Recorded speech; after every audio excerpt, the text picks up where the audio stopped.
Assalamualaikum warahmatullahi wabarakatuh. Saya Dr. Intan Suparna. Hari ini kita akan berdiskusi berkaitan dengan perjanjian pertanian yang ada di bawah perjanjian World Trade Organization. Perjanjian pertanian itu dikenal dengan Agreement on Agriculture, di mana pada tahun 1994 para peserta pihak penandatangan GATT pada waktu itu menandatangani persetujuan untuk membentuk perjanjian yang berkaitan dengan pertanian. Alasannya adalah karena 80% dari anggota WTO pada saat itu adalah negara agriculture, negara penghasil produk-produk pertanian yang terbesar. Sehingga diperlukan adanya perjanjian agriculture agar adanya keseimbangan dalam perdagangan di bidang agriculture. Pada aturan GATT 1994, barang-barang yang diperdagangkan dalam lalu lintas internasional kebanyakan adalah barang-barang produk agriculture. Sehingga memang diperlukan aturan berkaitan dengan perjanjian pertanian. Tujuan dari Agriculture Agreement adalah untuk mereformasi perjanjian di sektor agriculture dan membuat kebijakan-kebijakan negara anggota WTO untuk menjadi lebih market oriented. Alasannya adalah untuk meningkatkan jaminan dan predictability dari impor dan ekspor bidang produk agriculture. Tujuan dari perjanjian pertanian adalah memberikan izin pemerintah negara anggota untuk mendukung pedesaannya atau rural ekonomis, tetapi lebih mengedepankan dukungan melalui kebijakan, di mana kebijakan itu harus tidak mengakibatkan trade distortion atau gangguan perdagangan internasional. Ya. Dalam perjanjian pertanian, negara berkembang tidak harus memotong subsidi pertanian seperti negara maju. Sementara negara belum berkembang tidak perlu memotong subsidi pertanian. Permasalahan subsidi pertanian merupakan permasalahan yang sangat krusial pada perjanjian WTO. Negosiasi-negosiasi di WTO lebih dominan terhadap ketentuan berkaitan dengan subsidi pertanian. Nah, dalam perjanjian pertanian ini, kita mengenal adanya 3 pilar yang merupakan komitmen yang harus diterapkan oleh negara-negara anggota, yaitu market access, kompetisi ekspor, dan domestic support atau subsidi. Yang berkaitan dengan market access, pasal 4 dan pasal 5 serta aneks 5 perjanjian pertanian, mengatur berkaitan dengan penurunan tarif produk-produk pertanian, ya, 36% dari tarif semula sejak para anggota WTO, pada negara-negara anggota WTO mengikatkan diri di WTO 1994. Dan untuk negara berkembang, penurunan tarif diusahakan 24% dari tarif semula sampai 10 tahun kemudian.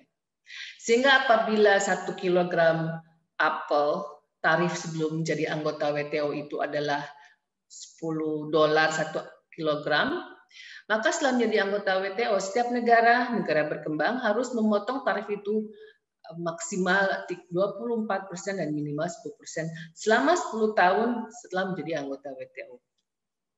Yang berikutnya adalah kompetisi ekspor.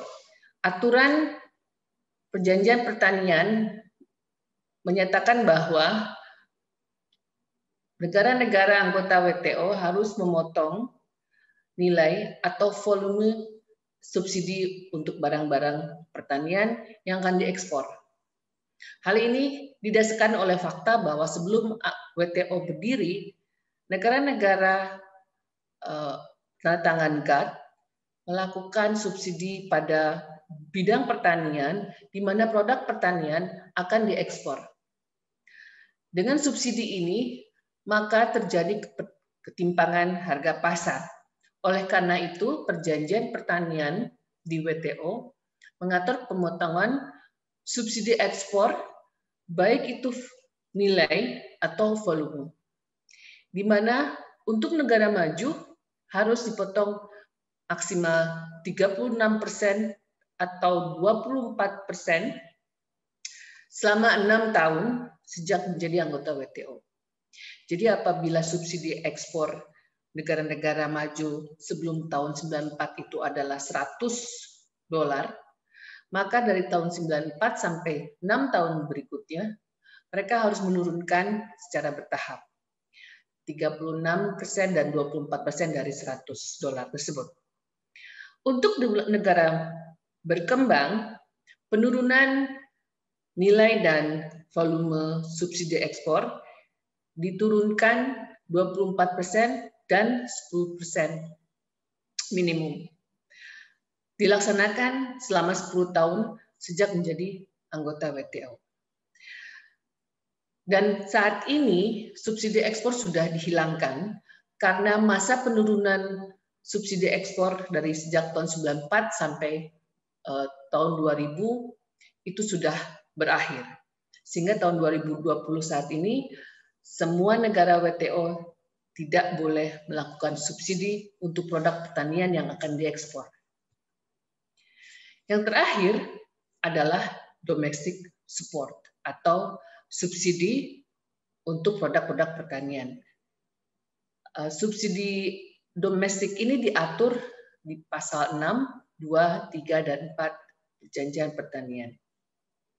Semua bentuk domestic subsidi atau subsidi domestik untuk bagi produk-produk pertanian itu dikategorikan menjadi 3 klasifikasi, yaitu amber box, blue box, dan green box. Green box adalah subsidi yang diperbolehkan menurut aturan WTO.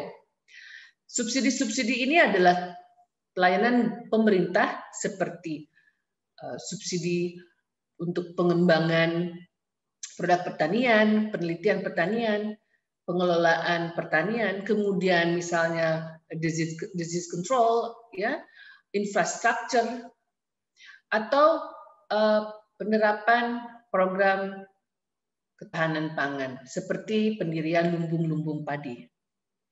Nah, subsidi ini termasuk green box subsidi dan diperbolehkan oleh WTO. Ya. Ada subsidi yang juga termasuk pembayaran langsung pada petani, tetapi tidak untuk mensimulasi produk pertanian yang akan diekspor. Misalnya, direct payment atau pembayaran langsung untuk perlindungan lingkungan, ya, atau juga regional assistance program atau program bantuan regional dalam pemeliharaan lingkungan, misalnya. Jadi green box subsidi adalah subsidi yang diizinkan oleh WTO yang bentuknya untuk pengembangan bidang pertanian.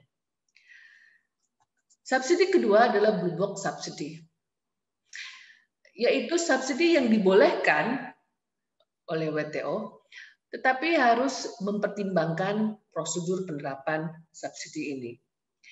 Misalnya adalah pembayaran direct pada petani, di mana petani tersebut harus melimitasi atau membatasi produksinya. Contohnya seperti program Tumpang Sari yang dilakukan oleh Indonesia tahun 80-an, di mana petani-petani padi harus membatasi produksi pertaniannya padi untuk melaksanakan program Tumpang Sari.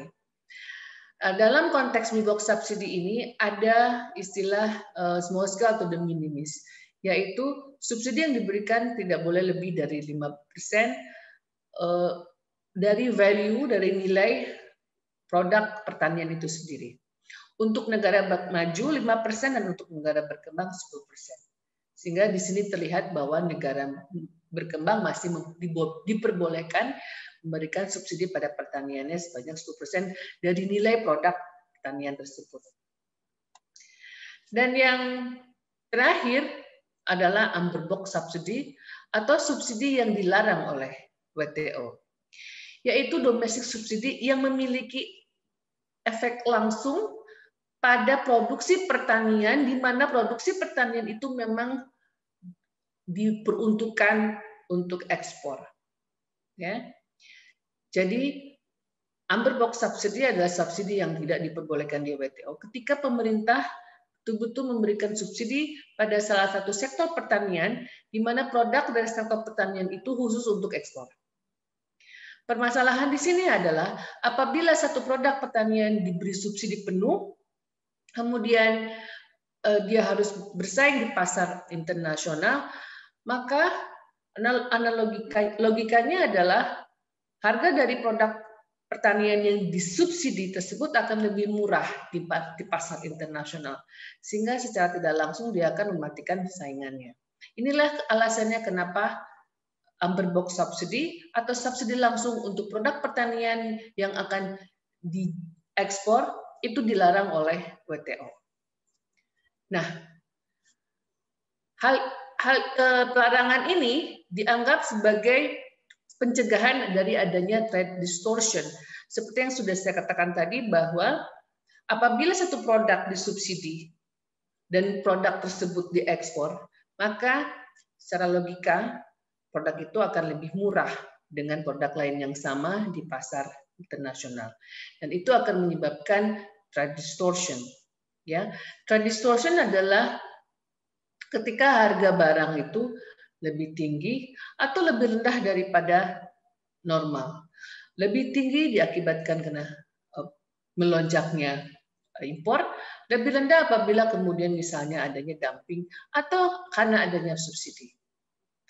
Nah, untuk mencegah trade distortion inilah kemudian WTO membuat aturan berkaitan dengan subsidi-subsidi yang diperbolehkan atau yang dilarang.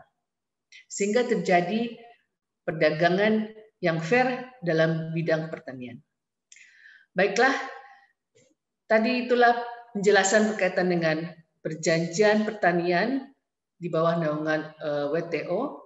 Semoga bermanfaat. Assalamualaikum warahmatullahi wabarakatuh.